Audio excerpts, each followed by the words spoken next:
Salut tout le monde, c'est Martin et aujourd'hui on se retrouve pour parler de Diablo 4. Diablo 4 est donc mon premier Diablo, donc mon premier jeu de cette licence de hack and slash absolument légendaire, beaucoup connu notamment pour le troisième Diablo qui avait fait un buzz monstrueux. Alors pour le 4, bon en effet vous aurez pu remarquer, c'était un peu plus compliqué avec par exemple de nombreux bugs, de nombreuses choses qui finalement ne posaient pas problème dans les anciens Diablo. Il a pas non plus été hyper bien reçu par la critique, même si bon depuis le temps il a été pas mal amélioré parce que faut pas se mentir, je suis quand même un petit peu en retard sur le jeu, donc il y a le temps d'avoir des mises à jour. Bref, le jeu commence dans un donjon dans lequel vous allez voir des personnages 100% random se faire massacrer et sacrifier pour invoquer Lilith. Lilith qui sera l'antagoniste principal de ce Diablo 4, ainsi que son boss final, vous vous en doutez bien. Et donc pendant tout le jeu, vous allez faire une suite de quêtes qui est censée vous amener tout simplement à retrouver Lilith au bout. Et donc bien sûr, sur le chemin vous allez devoir faire d'autres nombreux boss et traverser plein d'autres péripéties. Enfin bref, c'est après cette petite thématique que vous allez être lancé dans le monde incroyable de Diablo 4 et que vous allez d'abord bien sûr devoir choisir votre personnage. Alors je sais que la plupart des gens sont passionnés par le choix des personnages, etc. Par la modification du personnage. Bon, outre le fait que dans Diablo, avec la vue du dessus, les armures, etc., votre personnage, vous n'avez pas beaucoup le guetter, je pense. Et moi, dans absolument tous les jeux, la création de personnages, je déteste ça. Je pense que je suis une des seules personnes. Parce que en vrai, c'est incroyable de faire ça. J'avais pris un peu de temps quand même dans Baldur's Gate. Dans certains jeux, je prends un peu plus de temps. Mais au bout d'un moment, donc à chaque fois que tu lances un putain de jeu, un personnage à créer, et je pense qu'au bout d'un moment, t'en as bien ras le cul et que tu fais comme moi, tu le gardes le personnage de base. Moi, je modifie quelques trucs histoire de te dire oui, j'ai modifié, mais en fait, je modifie rien du tout. Il n'y a que la classe et les autres caractéristiques qui m'intéressent maintenant. Et je comprends tout de même les gens qui restent des heures dans les menus. Même si personnellement, la modification ça me fait encore plus chier du moment où dès que t'as acheté ton jeu, tu dois faire une modification pendant des heures, qu'en fait tu pourrais juste ne pas le modifier et directement jouer. C'est pour ça que la plupart du temps, moi, je garde un personnage plutôt basique.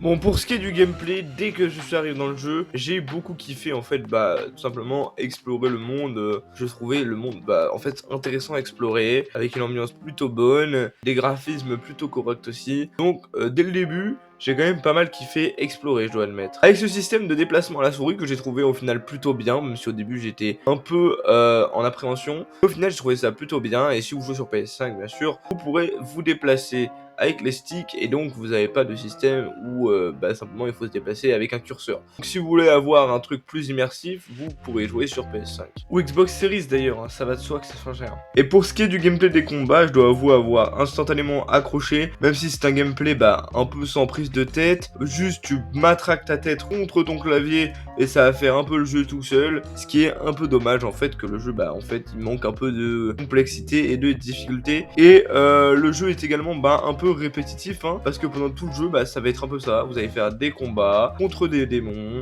et ça va être en fait à peu près tout. Votre objectif va être de récupérer le meilleur stuff possible, de faire la quête principale, mais dans la quête principale votre objectif c'est de récupérer le meilleur stuff possible parce que vous avez rien d'autre à foutre que combattre des boss et faire des donjons. Donc oui, le jeu est un peu répétitif, mais ça marche très bien. Il n'y a pas beaucoup de moments où je me suis fait chier dans le jeu, donc en soi, tant que ça fonctionne, ça va. Même si je trouve que le jeu mériterait une plus grande variété de choses à faire, tout simplement. Non, parce que ce serait peut-être un peu mieux de nous rajouter des choses à faire en plus, plutôt que de nous rajouter des putains de contenus additionnels. Parce que oui, le nombre de skins, etc. qu'il y a à payer, on peut plus, Dès que tu lances le jeu, t'arrives dans quoi? La boutique. La meilleure animation de menu, c'est quoi? La boutique. Et dis donc, vous voulez bien les vendre vos skins, Here comes the money.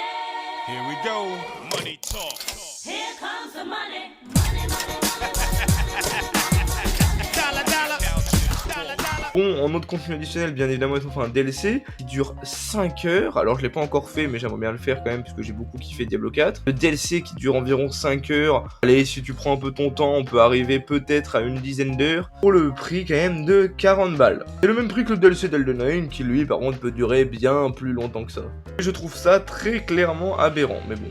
Enfin, après, je veux dire, ça va, tant qu'ils rendent pas un jeu payant free-to-play pour rajouter un mode histoire qui, au final, ne va jamais être ajouté.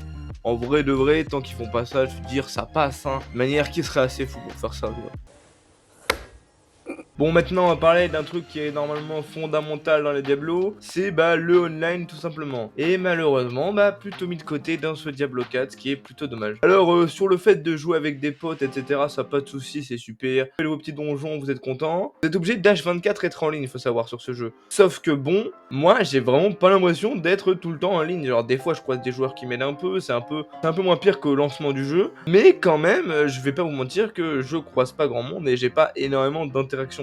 J'ai presque oublié l'existence du chat textuel du jeu, lequel vous pouvez vous écrire entre joueurs. C'est plutôt dommage parce que c'était quand même une des bases fondamentales de Diablo 3 par exemple, qui est un des meilleurs Diablo, finalement peut-être même le meilleur, je sais pas, d'ailleurs j'aimerais énormément me le faire, donc je pense que je vais pas trop tarder à me le prendre. En attendant, dans ce Diablo 4, le mode en ligne, je trouvais qu'il aurait pu être un peu plus propulsé vers le haut. Ensuite, on va parler du système de build de personnages. Donc, bon, pour build votre personnage, vous devez trouver des équipements adaptés à votre personnage, ainsi que monter de niveau. Et en bref, c'est extrêmement chiant parce que au début, ça va vite, et après, c'est juste faire la même chose tout le temps. Parce que pour gagner de l'XP, vous devez tuer des ennemis, faire des donjons, enfin ce genre de choses. Et dans tous les cas, vous devez tuer des ennemis. Donc, en gros, il n'y a qu'un seul moyen de bien XP, c'est ça, et faire des quêtes aussi, et dans lesquelles vous allez faire quoi? Tuer les ennemis. Donc, en gros, c'est le seul moyen de XP, même si le système par contre est plutôt bien foutu avec un énorme arbre de compétences, etc. Et je trouve que bon, au bout d'un moment ça devient un peu trop chiant de toujours faire la même chose. Après en vrai de vrai, pour passer un peu de temps en même temps que tu regardes Netflix, pas, même si personnellement je préfère juste me concentrer sur la série et ne rien faire à côté.